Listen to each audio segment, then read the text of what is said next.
اب ہم آپ کو سناتے ہیں نبی کریم صلی اللہ علیہ وسلم کی چوتھی بیٹی سیدہ فاطمہ الزہرا رضی اللہ عنہا کے حالات اور واقعات۔ سیرت نگاروں کے نزدیک سیدہ فاطمہ رضی اللہ عنہا کی تاریخ ولادت میں اختلاف پایا جاتا ہے۔ ایک روایت ہے کہ نبوت کے پہلے سال پیدا ہوئیں۔ ابن اسحاق سیرت نگار نے لکھا ہے کہ ابراہیم کے سوا آپ صلی اللہ علیہ وسلم کی تمام اولاد قبل از نبوت پیدا ہوئی۔ ابن جوزی نے لکھا ہے کہ بعثت سے 5 برس پہلے خانہ کعبہ کی تعمیر ہو رہی تھی کہ سیدہ فاطمہ رضی اللہ عنہا پیدا ہوئیں۔ بعض روایتوں میں ہے کہ نبوت سے تقریباً 1 سال پہلے پیدا ہوئیں۔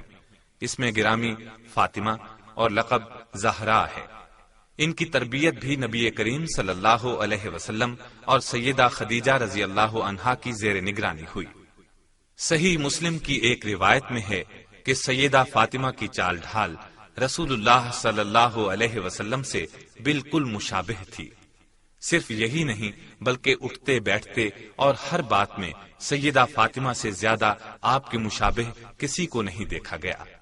آپ کی بات چیت کرنے کا انداز اور لب و لہجہ بھی آپ صلی اللہ علیہ وسلم سے ملتا جلتا تھا۔ صحیح بخاری کی ایک روایت کے مطابق سیدنا عبداللہ بن مسعود فرماتے ہیں، ایک بار نبی صلی اللہ علیہ وسلم کعبے میں نماز پڑھ رہے تھے۔ قریش کے چند شریر لوگوں نے شرارت کی۔ جب آپ سجدے میں گئے تو اونٹ کی اوجھڑی آپ کی کمر مبارک پر رکھ دی۔ آپ سجدے کی حالت ہی میں رہے۔ آپ کی اس حالت پر قریش کے شریر خوش ہو رہے تھے کہ سیدہ فاطمہ کو اطلاع ملی۔ آپ کا بچپن تھا، فوراً وہاں پہنچی، اس بوجھ کو آپ کی کمر پر سے اتارا اور ناراضی کا اظہار فرمایا۔ آپ نماز سے فارغ ہوئے تو ان بدطینتوں کے حق میں بد دعا فرمائی، وہ قبول ہوئی اور ان میں سے بیشتر غزوہ بدر میں مارے گئے۔ پھر مدینے کی طرف ہجرت ہوئی۔ نبی کریم صلی اللہ علیہ وسلم نے پہلے خود ہجرت فرمائی، اپنے گھر کے افراد کو بعد میں مدینے بلوایا۔ 2 ہجری میں غزوہ بدر پیش آیا۔ اس سے فارغ ہونے کے بعد آپ نے سیدہ فاطمہ رضی اللہ عنہا کے نکاح کا ارادہ فرمایا۔ سیدہ فاطمہ کے ساتھ سب سے پہلے نکاح کی درخواست سیدنا ابو بکر نے کی، پھر ان کے بعد سیدنا عمر نے کی تھی، لیکن نبی صلی اللہ علیہ وسلم نے کچھ جواب نہ دیا۔ علی رضی اللہ عنہ نے خواہش کا اظہار کیا کہ نبی کریم صلی اللہ علیہ وسلم انہیں اپنی دامادی کا شرف عطا فرما دیں، تو نبی صلی اللہ علیہ وسلم نے ان سے دریافت فرمایا، تمہارے پاس مہر کے لیے کوئی چیز ہے؟ سیدنا علی رضی اللہ عنہ نے عرض کیا، اور تو کوئی چیز نہیں، صرف ایک سواری اور ایک زرہ ہے۔ نبی صلی اللہ علیہ وسلم نے فرمایا، گھوڑا تو لڑائی کے لیے ضروری ہے، زرہ فروخت کر ڈالو۔ وہ زرہ سیدنا عثمان نے 480 درہم کی عوض خریدی۔ اس موقع پر نبی صلی اللہ علیہ وسلم نے ارشاد فرمایا، اس رقم میں سے خوشبو بھی خریدی جائے۔ اگر سیدہ فاطمہ کا سال ولادت نبوت کا پہلا سال تسلیم کر لیا جائے تو سیدہ فاطمہ کی عمر جب 15 سال 5.5 ماہ کی ہوئی تو 2 ہجری میں نبی صلی اللہ علیہ وسلم نے سیدنا علی رضی اللہ عنہ کے ساتھ ان کا نکاح کر دیا۔ اس وقت سیدنا علی کی عمر 21 برس 5 مہینے تھی۔ عمروں کے معاملے میں اختلاف پایا جاتا ہے۔ نکاح کے بعد رسم عروسی کا وقت آیا تو نبی کریم صلی اللہ علیہ وسلم نے سیدنا علی سے کہا کہ ایک مکان لے لیں۔ چنانچہ حارث بن نعمان کا مکان حاصل کیا گیا اور سیدنا علی نے سیدنا فاطمہ کے ساتھ اس میں قیام کیا۔ شادی کے موقع پر نبی کریم صلی اللہ علیہ وسلم نے اپنی بیٹی کے جہیز کے لیے جو سامان تیار کیا اس کی تفصیل یہ ہے، 1 پلنگ اور 1 بستر دیا۔ اسابہ میں لکھا ہے کہ 1 چادر، 2 چکیاں اور 1 مشک بھی دی، اور یہ عجیب اتفاق ہے کہ یہی 2 چیزیں عمر بھر ان کی رفیق رہی۔ سرور انبیاء کی سب سے چھوٹی اور چہیتی بیٹی کی ضروریات زندگی کو پورا کرنے کے لیے گویا کل سامان یہی تھا۔ یہ چیزیں زبان حال سے پکار پکار کر دنیا والوں سے کہہ رہی تھیں، دنیا والو، اصل چیز تو فکر آخرت ہے، نہ کہ عیش و عشرت کے سامان۔ یہ زندگی بھی عارضی ہے اور دنیا کی ہر چیز بھی، اصل عیش تو آخرت کی عیش ہے۔ یہ ابتدائی مراحل طے ہو گئے تو نبی صلی اللہ علیہ وسلم نے سیدہ فاطمہ رضی اللہ عنہا کا نکاح سیدنا علی رضی اللہ عنہ سے کر دیا۔ 400 درہم مہر مقرر فرمایا۔ اس نکاح میں سیدنا ابو بکر صدیق، سیدنا عمر فاروق اور سیدنا عثمان غنی رضی اللہ عنہم شریک تھے، اور یہ حضرات اس نکاح کے گواہ تھے۔ نکاح کی یہ تقریب سادگی کا اعلیٰ نمونہ تھی، اس میں کسی قسم کا کوئی تکلف نہیں برتا گیا۔ نکاح کے بعد سیدہ فاطمہ رضی اللہ عنہا کو سیدہ ام ایمن کے ساتھ سیدنا علی کے گھر روانہ فرمایا۔ سیدہ فاطمہ پیدل چل کر وہاں گئیں، کوئی ڈولی اور سواری وغیرہ نہیں تھی۔ نبی صلی اللہ علیہ وسلم نے خانگی معاملات اس طرح تقسیم فرمائے کہ سیدہ فاطمہ رضی اللہ عنہا اندرون خانہ سارا کام انجام دیں گی اور علی المرتضی بیرون خانہ تمام کام انجام دیں گے۔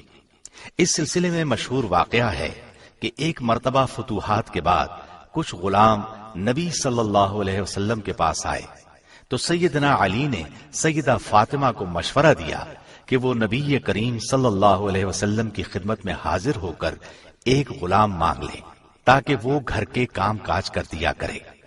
چنانچہ سیدہ فاطمہ رضی اللہ عنہا نے نبی کریم صلی اللہ علیہ وسلم سے بات کی تو ان کا مطالبہ سن کر نبی اکرم صلی اللہ علیہ وسلم نے ارشاد فرمایا، بیٹی تمہیں اپنے کام اپنے ہاتھوں سے کرنے چاہیے۔ میں تمہیں ایک وظیفہ بتائے دیتا ہوں، جس وقت تم رات کو آرام کرنے کے لیے لیٹو تو اس وظیفے کو پڑھ لیا کرو۔ 33 بار سبحان اللہ، 33 بار الحمدللہ اور 34 بار اللہ اکبر۔ یہ 100 کلمات ہیں اور تمہارے لیے خادم سے بہتر ہیں۔ اس پر سیدہ فاطمہ رضی اللہ عنہا نے فرمایا، میں اللہ اور اللہ کے رسول سے راضی ہوں۔ یہ گویا پوری امت کی عورتوں کے لیے ایک سبق تھا، ایک نمونہ تھا۔ یہ واقعہ ابتدائی اسلام کا ہے۔ بعد میں حالات بہتر ہونے پر نبی صلی اللہ علیہ وسلم نے انہیں ایک غلام عطا فرما دیا تھا۔ غزوہ احد میں جہاں دوسری خواتین نے مشکل حالات میں کام کیا، سیدہ فاطمہ رضی اللہ عنہا بھی پیچھے نہ رہی۔ نبی صلی اللہ علیہ وسلم کے دندان مبارک شہید ہو گئے تھے۔ سیدنا علی پانی لائے، سیدہ فاطمہ نے آپ کے زخموں کو صاف کیا، روئی جلا کر اس کی راکھ زخم پر ڈالی جس سے خون رک گیا۔ سیدہ عائشہ رضی اللہ عنہا فرماتی ہیں کہ سیدہ فاطمہ رضی اللہ عنہا نبی اکرم صلی اللہ علیہ وسلم سے ملاقات کے لیے تشریف لاتی تو اللہ کے رسول صلی اللہ علیہ وسلم اٹھ کر کھڑے ہو جاتے یا پیار کرنے کے لیے ہاتھ پکڑ لیتے، بوسہ دیتے اور اپنے بیٹھنے کے مقام پر انہیں بٹھاتے۔ اس طرح جب نبی کریم صلی اللہ علیہ وسلم سیدہ فاطمہ کے ہاں تشریف لے جاتے تو سیدہ فاطمہ احتراماً کھڑی ہو جاتی، آپ کے دست مبارک کو چوم لیتی اور اپنی نشست پر آپ کو بٹھاتی۔ ایک بار سیدہ فاطمہ رضی اللہ عنہا نے نبی کریم صلی اللہ علیہ وسلم کو کھانے کی دعوت دی۔ آپ تشریف لائے، گھر میں ایک منقش پردہ لٹکا نظر آیا، اس پر تصاویر بھی تھیں۔ آپ دروازے ہی پر کھڑے ہو گئے، اندر تشریف نہ لائے، پھر واپس جانے لگے۔ سیدہ فاطمہ باہر نکل کر آپ کے پیچھے لپکی اور واپس جانے کی وجہ پوچھی تو آپ نے فرمایا، نبی کے لیے یہ مناسب نہیں کہ ایسے مکان میں داخل ہو جو مزین اور منقش کیا گیا ہو۔ صحیح مسلم کی ایک روایت کے مطابق ایک مرتبہ ازواج مطہرات نے سیدہ فاطمہ رضی اللہ عنہا کو ایک کام کے لیے رسول اللہ صلی اللہ علیہ وسلم کے پاس بھیجا۔ اس وقت آپ سیدہ عائشہ کے گھر میں تھے۔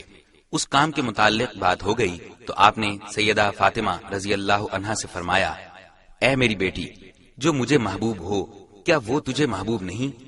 سیدہ فاطمہ نے عرض کیا، جو آپ کو محبوب ہے وہ مجھے بھی محبوب ہے۔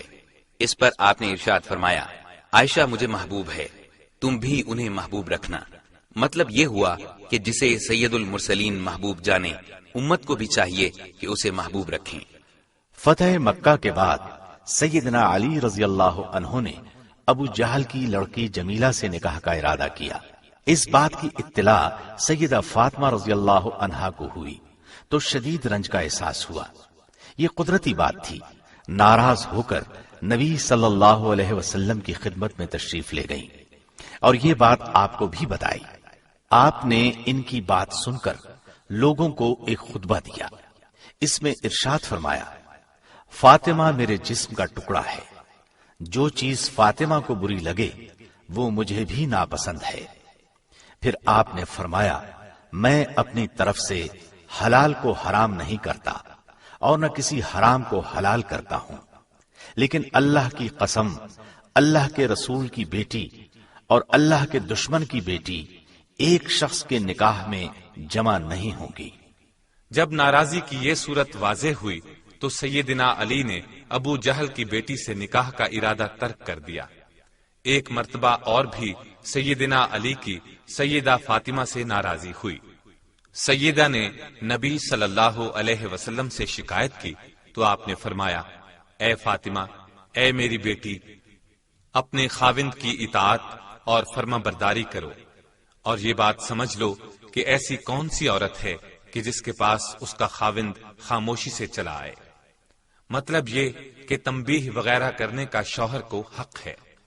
ایک بار رسول اللہ صلی اللہ علیہ وسلم نے سیدہ فاطمہ اور سیدہ صفیہ رضی اللہ عنہما سے ارشاد فرمایا، اے فاطمہ، اے صفیہ، تم میرے مال میں سے جتنا چاہو لے لو، میں اللہ کے حضور تمہارے کچھ کام نہیں آؤں گا اور نہ میں تمہیں اللہ کے عذاب ہی سے بچا سکوں گا۔ مطلب یہ تھا کہ قیامت کے دن اپنے اپنے اعمال کام آئیں گے، حساب کتاب ہر ایک کا ہوگا، لہذا عمل لازمی ہے۔ حسب و نسب پر انحصار کر کے عمل میں کوتاہی کرنا درست نہیں۔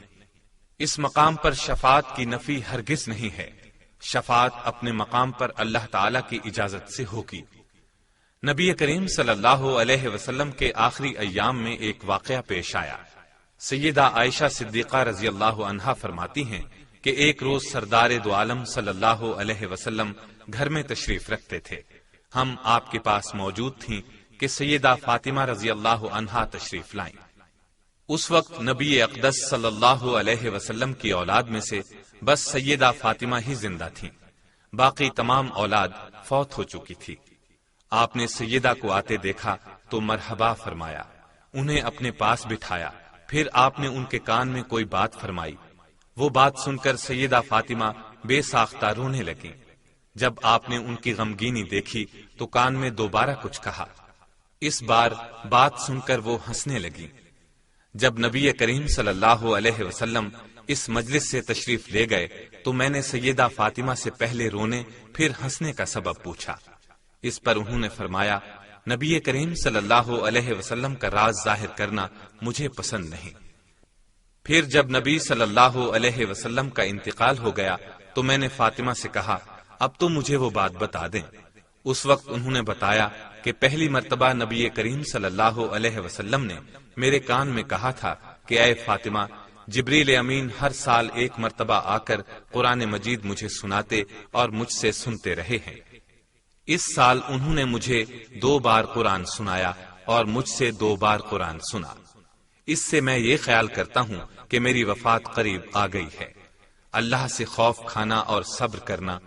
میں آپ کی یہ بات سن کر رونے لگی۔ آپ نے میری گھبراہٹ اور پریشانی دیکھی تو پھر میرے کان میں فرمایا، اے فاطمہ، کیا تمہیں یہ بات پسند نہیں کہ تم اہل جنت کی عورتوں کی سردار ہو؟ بعض دوسری روایات میں آتا ہے کہ آپ نے مجھے خبر دی کہ میں اس مرض میں ہی اللہ کی طرف رحلت کر جاؤں گا، سو میں رونے لگی۔ پھر آپ نے فرمایا، میرے اہل بیت میں سب سے پہلے تم مجھ سے ملو گی۔ یہ سن کر میں خوش ہو گئی۔ نبی صلی اللہ علیہ وسلم کی بیماری جب بڑھ گئی تو سیدہ فاطمہ رضی اللہ عنہا کے منہ سے یہ الفاظ نکلے، افسوس میرے والد کی تکلیف۔ اس پر نبی کریم صلی اللہ علیہ وسلم نے ارشاد فرمایا، آج کے بعد تمہارے والد پر کوئی تکلیف نہیں۔ پھر آپ وفات پا گئے۔ انا للہ و انا الیہ راجعون۔ نبی صلی اللہ علیہ وسلم نے آخری اوقات میں سیدہ فاطمہ کو بہت سی وصیتیں فرمائیں۔ ان میں سے ایک یہ تھی، میری وفات پر کسی قسم کا ماتم نہ کرنا، چہرے کو نہ پیٹنا، بال نہ نوچنا، نوحہ نہ کرنا، نہ نوحہ کرنے والیوں کو بلانا۔ نبی صلی اللہ علیہ وسلم کی وفات کے بعد کی زندگی اگرچہ سیدہ فاطمہ رضی اللہ عنہا کے لیے مشکلات سے پر تھی، تاہم آپ نے صبر اور استقامت سے کام لیا۔ نبی صلی اللہ علیہ وسلم کے بعد ابو بکر صدیق رضی اللہ عنہ خلیفہ مقرر ہوئے۔ ان حالات میں سیدہ فاطمہ کی طرف سے مال غنیمت میں سے فدق کے متعلق مالی حقوق کا ایک مطالبہ سیدنا ابو بکر صدیق رضی اللہ عنہ کی خدمت میں پیش ہوا۔ مال غنیمت اور مال فے کی یہاں وضاحت کیے دیتے ہیں۔ مال غنیمت اس مال کو کہا جاتا ہے جو لڑائی کے بعد ہاتھ لگے، اور مال فے وہ ہوتا ہے جو لڑائی کے بغیر ہاتھ لگے۔ فدق کی آمدنی اسی مال فے میں سے تھی۔ نبی اکرم صلی اللہ علیہ وسلم کے زمانے میں سیدہ فاطمہ اور دوسرے رشتہ داروں کو اس مال فے میں سے حصہ ملتا تھا۔ آپ صلی اللہ علیہ وسلم کی وفات کے بعد سیدہ فاطمہ نے یہ مطالبہ پیش کیا کہ وہ مال فے جس میں سے ہمیں حصہ ملتا رہا، اب وہ ہمیں بطور میراث کے مل جانا چاہیے، یعنی اب ہم اس کے وارث ہیں۔ سیدہ فاطمہ رضی اللہ عنہا کے اس مطالبے کے جواب میں ابو بکر صدیق رضی اللہ عنہ نے فرمایا، اس بارے میں نبی صلی اللہ علیہ وسلم کا واضح ارشاد ہے، ہم انبیاء کی جماعت ہیں، ہماری وراثت نہیں چلتی، بلکہ جو کچھ ہم چھوڑ جائیں وہ صدقہ ہوتا ہے اور اللہ کی راہ میں مسلمانوں کے لیے وقف ہوتا ہے۔ البتہ مال فے میں سے جو حصہ نبی صلی اللہ علیہ وسلم کے زمانے میں آپ لوگوں کو دیا جاتا تھا وہ بدستور دیا جاتا رہے گا۔ مطلب یہ تھا کہ وہ حصہ تو آپ کو اسی طرح ملتا رہے گا، لیکن اس جاگیر کو نبی کریم صلی اللہ علیہ وسلم کی وراثت میں نہیں دیا جا سکتا، اس لیے کہ فرمان نبوی یہی ہے۔ اس تسلی بخش جواب پر سیدہ فاطمہ خاموش ہو گئیں، پھر تمام زندگی انہوں نے یہ مطالبہ پیش نہیں کیا۔ اب کچھ لوگوں کا یہ کہنا کہ ابو بکر صدیق رضی اللہ عنہ نے سیدہ فاطمہ کا حق غصب کر لیا تھا، کسی طرح بھی درست نہیں۔ سیدنا ابو بکر کے جواب سے مطمئن ہونے کے بعد سیدہ فاطمہ نے اس بات کا کچھ بھی ملال باقی نہیں رکھا، اور سیدنا ابو بکر صدیق رضی اللہ عنہ سے ان کے تعلقات خوشگوار تھے۔ سیدہ فاطمہ نبی کریم صلی اللہ علیہ وسلم کی وفات کے بعد نہایت مغموم رہا کرتی تھیں۔ اپنی زندگی کے یہ دن انہوں نے نہایت صبر و تحمل سے بسر کیے، پھر یہ بیمار رہنے لگی۔ اس وقت ان کی عمر 28 یا 29 سال تھی۔ صدیق اکبر رضی اللہ عنہ کی زوجہ محترمہ اسماء بنت امیس رضی اللہ عنہا ان کی تیمارداری کیا کرتی۔ اس دوران میں سیدنا ابو بکر اور سیدنا عمر رضی اللہ عنہما برابر ان کی بیمار پرسی کرتے رہے۔ نبی کریم صلی اللہ علیہ وسلم کی وفات کے بعد صرف 6 ماہ زندہ رہیں، پھر چند روز بیمار رہیں۔ آخر 3 رمضان المبارک 11 ہجری منگل کی شب میں انتقال کر گئیں۔ انا للہ و انا الیہ راجعون۔ سیدہ فاطمہ نبی صلی اللہ علیہ وسلم کی آخری اولاد تھیں۔ وفات سے پہلے انہوں نے اپنے خامند سیدنا علی رضی اللہ عنہ کو وصیت فرمائی۔ اس وصیت کے الفاظ یہ تھے، میرے بعد آپ امامہ رضی اللہ عنہا سے شادی کر لیجیے گا۔ امامہ ان کی بڑی بہن سیدہ زینب رضی اللہ عنہا کی صاحبزادی تھی، گویا سیدہ کی سگی بھانجی تھی۔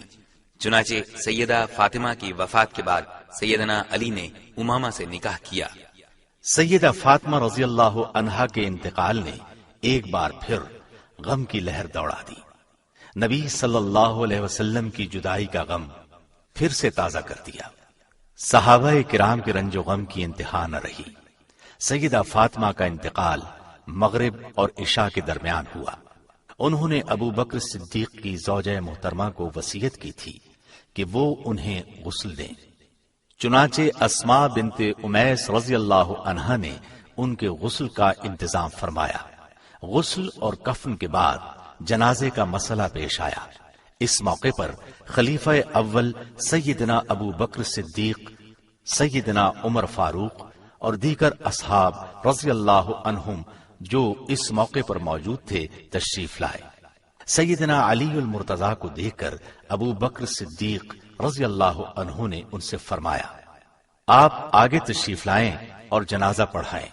اس پر سیدنا علی رضی اللہ عنہ نے جواب میں فرمایا، آپ خلیفۃ الرسول ہیں، آپ کی موجودگی میں میں جنازہ کیسے پڑھا سکتا ہوں؟ جنازہ پڑھانا آپ ہی کا حق ہے، آگے تشریف لائیں اور جنازہ پڑھائیں۔ چنانچہ سیدنا ابو بکر صدیق رضی اللہ عنہ نے نماز جنازہ پڑھائی۔ نماز جنازہ کے بعد سیدہ فاطمہ رضی اللہ عنہا کو جنت البقیع میں دفن کیا گیا۔ سیدہ فاطمہ سیدنا علی کی پہلی زوجہ محترمہ تھیں۔ ان کی زندگی میں سیدنا علی نے دوسری شادی نہیں کی۔ سیدہ فاطمہ کے ہاں 5 بچے پیدا ہوئے، حسن، حسین، محسن، ام کلثوم اور زینب رضی اللہ عنہم۔ محسن کا بچپن ہی میں انتقال ہو گیا تھا۔ یہاں یہ بات بھی قابل غور ہے کہ سیدہ نے اپنی صاحبزادیوں کے نام اپنی بڑی بہنوں کے نام پر رکھے۔ ام کلثوم کا نکاح سیدنا عمر بن خطاب سے 17 ہجری میں ہوا، جبکہ سیدہ زینب کا نکاح عبداللہ بن جعفر طیار سے ہوا۔ رسول اللہ صلی اللہ علیہ وسلم نے سیدہ فاطمہ کے بارے میں فرمایا، فاطمہ میرے جسم کا ٹکڑا ہے۔ نیز آپ نے فرمایا، فاطمہ جنتی عورتوں کی سردار ہوگی۔ ایک روایت کے الفاظ یہ ہیں، جس نے فاطمہ کو ناراض کیا اس نے مجھے ناراض کیا۔ ایک روایت میں ہے، جو چیز اسے رنج میں مبتلا کرتی ہے وہ مجھے رنج میں مبتلا کرتی ہے، جو چیز اسے ایذا دیتی ہے وہ مجھے بھی ایذا دیتی ہے۔ ترمذی کی ایک روایت کے یہ الفاظ ہیں، جو علی، فاطمہ، حسن اور حسین رضی اللہ عنہم سے لڑے گا اس سے میں لڑوں گا، جو ان سے صلح کرے گا ان سے میں صلح کروں گا۔ سیدہ عائشہ صدیقہ رضی اللہ عنہا سے پوچھا گیا کہ رسول اللہ صلی اللہ علیہ وسلم سب سے بڑھ کر کسے محبوب سمجھتے تھے؟ انہوں نے جواب دیا، فاطمہ کو۔ پوچھا گیا، مردوں میں کسے محبوب سمجھتے تھے؟ انہوں نے فرمایا، ان کے خاوند کو۔ ابن عباس رضی اللہ عنہ فرماتے ہیں، رسول اللہ صلی اللہ علیہ وسلم نے ارشاد فرمایا، مریم بنت عمران کے بعد تمام اہل جنت کی عورتوں کی سردار فاطمہ رضی اللہ عنہا ہیں، خدیجہ رضی اللہ عنہا ہیں، پھر آسیہ ہیں یعنی فرعون کی بیوی۔ سیدہ اسماء بنت امیس سے اپنے آخری دنوں میں سیدہ فاطمہ رضی اللہ عنہا نے ارشاد فرمایا، آپ جانتی ہیں یہ میرے آخری لمحات ہیں، کیا میرے جنازے کو بے پردہ اٹھایا جائے گا؟ اس پر اسماء نے کہا کہ نہیں، میں آپ کے لیے ایک باپردہ چارپائی تیار کر دیتی ہوں، جیسا کہ میں نے حبشہ کے علاقے میں دیکھا ہے، لہذا ان کا جنازہ اسی طرح باپردہ لے جایا گیا۔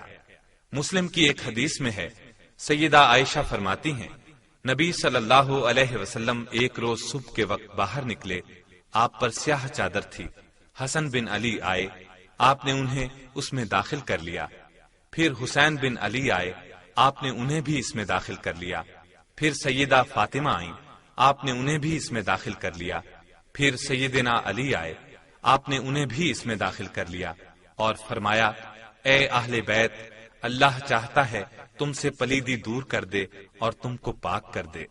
مسلم کی ایک اور حدیث کے الفاظ ہیں، سیدنا زید بن ارقم فرماتے ہیں، رسول اللہ صلی اللہ علیہ وسلم ایک چشمے کے پاس آئے، اس کا نام خم تھا، یہ مکے اور مدینے کے درمیان ہے۔ وہاں ایک دن خطبہ دینے کے لیے کھڑے ہوئے، اللہ کی تعریف کی، پھر واز کیا اور فرمایا، اما بعد، اے لوگو، میں ایک بشر ہوں، قریب ہے کہ میرے رب کا الچی میرے پاس آ جائے اور میں اسے قبول کر لوں، یعنی مجھے بھی موت آئے گی۔ میں تم میں 2 بھاری چیزیں چھوڑے جا رہا ہوں، ایک اللہ کی کتاب، اس میں ہدایت ہے، نور ہے، اللہ کی کتاب کو مضبوطی سے تھامے رکھو، اس کو پکڑے رکھو۔ مطلب یہ تھا کہ اس کو اپنی زندگیوں پر لاگو کرو، اس پر عمل کرو۔ پھر فرمایا، دوسری چیز میرے اہل بیت ہیں، ان کے حقوق کی نگہداشت ہے۔ سیدہ فاطمہ رضی اللہ عنہا پر اللہ تعالی کی ہزارہا رحمتیں نازل ہوں۔